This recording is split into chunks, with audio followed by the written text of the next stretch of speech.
السلام علیکم، میں ہوں محمد علی بلوچ۔ آج ہم بات کریں گے حضرت نوح اور طوفان نوح پر، اور شیئر کریں گے ایسی دلچسپ اور منفرد معلومات جو شاید آپ نے اس سے پہلے نہ سنی ہوں گی، اور جوابات دیں گے ان تمام سوالات کے جو ذہنوں میں جنم لیتے ہیں۔ آئیے بڑھتے ہیں اپنے موضوع کی جانب۔ عبد الغفار، عبد المالک، عبد العلا آپ کے اصل نام تھے۔ نوح آپ کا لقب تھا۔ بقول حضرت علی علیہ السلام کے آپ نے 500 سال اپنی قوم کی حالت زار پر گریہ وزاری کی اور نوحہ کنا رہے، اس لیے آپ نوح کے نام سے مشہور ہو گئے۔ آپ کا خاندان کوفہ عراق کے مغرب میں دریائے فرات کے کنارے پر آباد تھا۔ آپ پیشے کے اعتبار سے درخان یعنی کارپینٹر تھے۔ حدیث رسول صلی اللہ علیہ وآلہ وسلم کے مطابق آپ کی پیدائش اور حضرت آدم علیہ السلام میں 10 قرن کا فاصلہ تھا، یعنی 1000 سال کا۔ حضرت نوح کا رنگ گندمی، بلند قامت اور تنومند انسان تھے۔ حضرت آدم اور حضرت نوح کے درمیان 2 نبی حضرت شیس اور حضرت ادریس علیہ السلام آئے۔ ان کے علاوہ کچھ اوصیاء و اولیاء اللہ تشریف لائے، جن کے اسماء گرامی حضرت ورد، حضرت یعقوب، حضرت یعوق اور حضرت تسرک تھے۔ یہ اللہ کے نیک و پارسا انسان تھے۔ لوگوں کو ان سے بڑی عقیدت تھی۔ جب ان صاحبان خدا نے دنیا سے کوچ فرمایا تو ان کے چاہنے والے بہت مضطرب ہوئے اور ان کی یاد میں گریہ کنا ہو گئے۔ ابلیس نے ان کی بے پناہ عقیدت سے غلط فائدہ اٹھایا۔ پہلے انہیں یہ ترغیب دی کہ پتھروں پر ان کی تصاویر بنا کر ان کو سامنے رکھیں تاکہ آپ کی عبادت میں خلوص پیدا ہو۔ پھر کچھ عرصے بعد ان کے ذہنوں میں یہ خیال ڈالا کہ وقت کے ساتھ ساتھ یہ تصویریں مٹ سکتی ہیں، لہٰذا آئندہ نسلوں کو ان سے جوڑے رکھنے کے لیے پتھر کے مجسمے بنائیں اور انہیں اسی جگہ پر نصب کر دیں جہاں یہ ہستیاں بیٹھا کرتی تھیں۔ انہیں بت بنانا سکھایا اور اس کی پوجا پاٹ پر لگا دیا۔ پھر انہیں قائل کیا کہ کیوں نہ یہ بت بنا کر اپنے گھروں میں رکھیں۔ دیکھتے ہی دیکھتے ان کے کاشانے بت خانے میں تبدیل ہو گئے۔ زمین پر پہلی دفعہ غیر اللہ کی پرستش ہونے لگی۔ یہی بت پرستی جب عرب میں پہنچی تو پہلا بت ورد کا بنایا گیا۔ جب یہ گمراہی حد سے بڑھی تو خدائے برحق نے زمین پر کافروں کی طرف پہلا رسول مبعوث فرمایا۔ یہ حضرت نوح تھے۔ ان سے قبل جو نبی آئے تھے وہ کافروں پر مبعوث نہیں ہوتے تھے، بلکہ اپنی قوم کو توحید پرستی سکھاتے اور انہیں خدائے یکتا کا پرستار بناتے تھے۔ حضرت نوح ان گمراہ اور بت پرست لوگوں کو راہ راست پر لانے کے لیے مبعوث ہوئے۔ آپ 850 سال کی عمر میں مبعوث ہوئے اور آپ نے اپنی قوم کو 950 سال تک توحید پرستی کی دعوت دی۔ قرآن فرماتا ہے کہ بہت کم لوگوں نے ان کی دعوت حق کو قبول کیا۔ حضرت نوح کی قوم کے سردار اور وڈیرے ان کے سخت مخالف تھے۔ ان کی سرکشی بڑھتی گئی۔ انہوں نے نہ صرف حضرت نوح کی تکذیب کی، مذاق اڑایا، بلکہ شدید تشدد بھی کیا۔ آپ کو پتھر مارتے اور آپ لہو لہان ہو کر گر جاتے اور 3 دن تک بے ہوش رہتے تھے۔ روایات میں آیا ہے کہ حضرت نوح کی قوم کے افراد 300 سال تک زندہ رہتے تھے۔ جب وہ بدبخت بوڑھے ہوتے اور اپنی اولاد کو حضرت نوح کے پاس لے کر آتے اور کہتے تمہیں اس شخص کی پیروی نہیں کرنی، وہ حضرت نوح کو مخاطب کر کے کہتے تیری پیروی گھٹیا اور کم عقل لوگ کرتے ہیں، تمہیں ہم پر کوئی برتری حاصل نہیں، بلکہ ہم تمہیں جھوٹا سمجھتے ہیں۔ وہ ایک انسان کے نبی ہونے پر یقین نہیں کرتے تھے۔ ان کا خیال تھا کہ نبی فرشتوں میں سے ہونا چاہیے۔ شاہ روم ہرقل کے بقول نبیوں پر ضعیف اور کمزور ایمان لاتے ہیں، انہیں ایمان سے روکنے والی کوئی چیز نہیں ہوتی۔ سرداروں اور عمراء کو اپنے مال و متاع اور جاہ و جلال چھن جانے کا خطرہ ہوتا ہے۔ حضرت نوح نے اپنی قوم کو 300 سال مسلسل دعوت حق دی، لیکن کوئی ٹس سے مس نہ ہوا۔ قوم کی بے حسی اور سرداروں کے مظالم سے تنگ آ کر من میں خیال آیا نماز فجر کے بعد قوم پر نفرین بھیجوں اور بد دعا دوں۔ فرشتے نازل ہوئے اور بد دعا کو مؤخر کرنے کی استدعا کی۔ آپ نے مزید 300 سال تک بد دعا مؤخر کر دی۔ پھر شب و روز تبلیغ کی۔ کوئی اثر نہ ہوا۔ پھر چاہا کہ بد دعا دوں، پھر منع فرما دیا گیا۔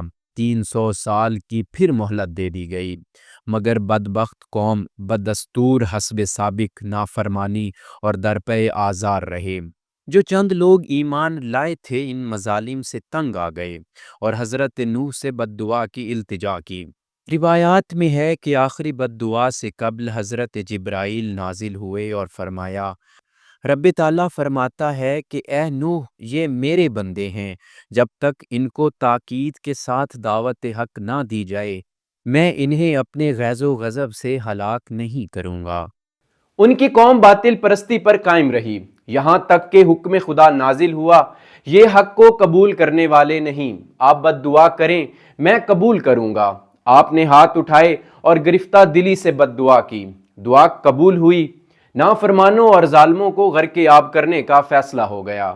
خدا کا حکم ہوا، ایمان والوں سے کہیں میں نے جو کھجوریں بھیجی ہیں انہیں کھائیں اور ان کی گٹلیاں بوئیں، جب درخت جوان ہو جائیں گے تو تمہیں نجات دوں گا۔ یہ سن کر 1/3 لوگ منحرف ہو گئے کہ ہم مزید انتظار نہیں کر سکتے۔ جو بچ گئے وہ حضرت نوح کے ساتھ خرمے لگا رہے تھے۔ قوم مذاق اڑا رہی تھی کہ اس بڑھاپے میں اسے درخت لگانے کا کیا فائدہ۔ 40 سال بعد جب یہ درخت جوان ہوئے تو حکم ہوا انہیں کاٹ دیں۔ قوم نے اور مذاق اڑایا، بوڑھے کی عقل زائل ہو گئی ہے، پیری غالب آ گئی ہے۔ دوسری بار پھر خرمے آئے اور پھر سے بیج بونے کا حکم ہوا۔ درخت جوان ہوئے، آپ کے پیروکار درختوں کے پھل لے کر آپ کے خدمت میں حاضر ہوئے اور اپنا وعدہ وفا کرنے کا کہا۔ حضرت نوح نے اپنے رب سے التجا کی، حکم ہوا خرمے کھائیں اور پھر سے ان کے بیج بوئیں۔ یہ سن کر 1/3 اور صاحبان ایمان سے ہاتھ دھو بیٹھے، صرف 1/3 باقی رہ گئے۔ انہوں نے پھر بیج بوئے اور 40 سال بعد پھل حضرت نوح کے پاس لے کر آئے اور عرض کی، اے پیغمبر خدا، ہماری ہمتیں جواب دے چکی ہیں، اب دعا فرمائیے۔ حضرت نوح کے ساتھیوں کی اکثریت مرتد ہو چکی تھی۔ پھر وہی ہوئی، اب حق کی نورانی صبح باطل کی تاریک رات سے ظاہر ہوتی ہے۔ خالص حق رہ گیا اور جن کی طبیعتیں خبیث تھیں وہ مرتد ہو گئی، میں ان کو کیوں بچاتا۔ مخلصین کا نتارہ ہو چکا تھا، حق کے حقیقی متوالے نکھر کر سامنے آ چکے تھے۔ حکم ہوا، اے نوح کشتی بناؤ۔ عرض کیا، میں کشتی بنانا نہیں جانتا۔ خالق اکبر نے حضرت جبرائیل کو ان کا مددگار مقرر فرمایا تاکہ کشتی سازی کا عمل مکمل ہو سکے۔ کشتی کو ساگوان اور صنوبر کی لکڑی سے تیار کیا گیا جو دور دراز کے علاقوں سے لائی گئی تھی۔ مسجد کوفہ میں کشتی سازی شروع ہوئی۔ یہ وہی مسجد تھی جس میں حضرت نوح کی قوم نے حضرت ورد، حضرت یعوب، حضرت یعوق اور حضرت تزرک کے بت رکھے ہوئے تھے۔ قوم مذاق اڑا رہی تھی، بوڑھا جنگل میں کشتی تیار کر رہا ہے۔ کشتی بنانے میں 100 یا 200 سال کا عرصہ لگا۔ امام جعفر صادق علیہ السلام سے روایت ہے کہ کشتی 1200 ہاتھ لمبی، 800 ہاتھ چوڑی اور 80 ہاتھ اونچی تھی۔ ایک ہاتھ کی لمبائی تقریباً 1.5 فٹ کے قریب ہوتی ہے۔ کشتی کی 3 منزلیں بنائی گئی تھیں۔ نچلی منزل پہ جانور تھے جس میں جانوروں کے 90 گھر بنائے گئے تھے۔ دوسری منزل پر انسان اور تیسری منزل پر چرند پرند تھے۔ اس کا دروازہ چوڑائی کی طرف کھلتا تھا۔ اگلا حصہ اٹھا ہوا تھا تاکہ پانی کو چیر سکے۔ اس کشتی میں چرند پرند کا ایک ایک جوڑا اور 80 افراد سوار تھے۔ ان افراد میں حضرت نوح کے افراد خانہ بھی سوار تھے، جن میں 3 بیٹے سام، حام اور یافس سوار ہو گئے، جبکہ چوتھا بیٹا یام سوار نہیں ہوا۔ ایک بیوی سوار نہیں ہوئی۔ 4 بہویں، ایک بیٹی اور ایک بیوی ان کے ہمراہ تھیں۔ تمام لوگ بسم اللہ پڑھ کر کشتی پر سوار ہو گئے، سوائے ان کی نافرمان اور گمراہ قوم، بیٹے اور بیوی کے۔ سب اس طوفان میں غرق ہو گئے۔ حضرت جبرائیل نازل ہوئے اور فرمایا، حکم خدا ہے جب کشتی ڈوبنے کا خوف ہو تو لا الہ کا ورد کرنا، خدا خطرات سے محفوظ فرمائے گا۔ ساری زمین اور پہاڑ اس طوفان میں غرق ہو گئے سوائے کعبہ کے۔ حضرت امام باقر علیہ السلام سے پوچھا گیا، کیا کعبہ کو آسمان پر اٹھا لیا گیا تھا؟ فرمایا نہیں، کعبہ زمین پر ہی رہا، پانی قریب نہیں آیا، اس لیے کعبہ کو بیت العتیق کہا جاتا ہے۔ پانی آسمان کی بلندیوں کو چھو رہا تھا، کشتی 150 دن تیرتی رہی، قدرت نے اس کا رخ مکہ کی طرف موڑا، 40 دن کشتی نوح کعبہ کا طواف کرتی رہی۔ حضرت نوح نے اپنے رب سے طوفان ٹالنے کی دعا مانگی، دعا قبول ہوئی اور کشتی موصل عراق کے قریب جودی پہاڑ پر آ کر ٹھہر گئی۔ آسمان سے برستا پانی رک گیا، زمین کو حکم ہوا پانی جذب کرنے کا، زمین خشک ہو گئی، لوگ نیچے اترے اور زمین پر پہلا شہر السمانین کے نام سے آباد کیا۔ پھر سے نسل انسانی چلی اور حضرت نوح کو آدم ثانی اور ابو البشر کہا گیا۔ کشتی کافی عرصے تک جودی پہاڑ پر پڑی رہی، جسے کئی نسلوں نے اپنی آنکھوں سے دیکھا۔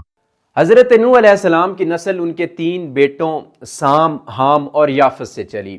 رسول خدا صلی اللہ علیہ وآلہ وسلم کا فرمان ہے، تمام عربیوں کا باپ سام، حبشیوں اور افریقیوں کا باپ حام اور رومیوں کا مورث اعلیٰ یافس ہے۔ دوسری روایت میں آیا ہے کہ عرب، ایرانی اور رومی سام کی اولاد ہیں، ترک یاجوج ماجوج یافس کی اولاد ہیں اور ان میں کوئی بھلائی نہیں، حبشی اور تاتاری حام کی اولاد ہیں۔ حضرت امام رضا علیہ السلام سے پوچھا گیا کہ طوفان نوح میں رب الکائنات نے سب کو غرق کر دیا، ان میں بچے بھی تھے اور وہ لوگ بھی جن کے ذمہ گناہ نہیں تھا؟ آپ نے فرمایا، ان کے بچے نہیں تھے، خدا نے طوفان نوح سے 40 سال قبل ان کی عورتوں کو بانجھ کر دیا تھا، ان کی نسلیں منقطع ہو گئی تھیں۔ خدا بے گناہوں کو اپنے عذاب سے ہلاک نہیں فرماتا۔ نوح کی قوم نے ان کی تذکیب کی تھی اور جو اس تذکیب پر خاموش رہے وہ اس گناہ میں شریک تھے، اس لیے ہلاک ہو گئے۔ حضرت نوح طوفان کے بعد 500 سال تک زندہ رہے۔ امام جعفر صادق علیہ السلام نے فرمایا، آپ نے 2500 سال عمر پائی، 850 سال کی عمر میں رسول مبعوث ہوئے، 950 سال تبلیغ دین فرمائی، 200 سال کشتی بنانے میں صرف ہوئے اور طوفان کے بعد 500 سال زندہ رہے۔ ایک روایت میں ہے کہ آپ مسجد الحرام میں دفن ہوئے، دوسری روایت ہے کہ آپ کوفہ میں روضہ حضرت علی علیہ السلام کے احاطے میں مدفون ہیں۔ جب ملک الموت آپ کی روح قبض کرنے آیا، آپ دھوپ میں تشریف فرما تھے۔ آپ نے پوچھا، اتنی مہلت ہے کہ میں دھوپ سے اٹھ کر چھاؤں میں چلا جاؤں؟ فرشتے نے فرمایا، جی ضرور۔ آپ دھوپ سے اٹھ کر چھاؤں میں آئے اور فرمایا، میری زندگی فقط اتنی ہے کہ دھوپ سے اٹھ کر چھاؤں میں آیا ہوں۔ 2500 سال اتنے جلدی بیت گئے۔ ہمیں سنبھل جانا چاہیے، نہ جانے زندگی کی شام کب ہو جائے۔ امید ہے آپ کو آج کی ویڈیو پسند آئی ہوگی۔ تب تک کے لیے اجازت دیجیے، اللہ حافظ۔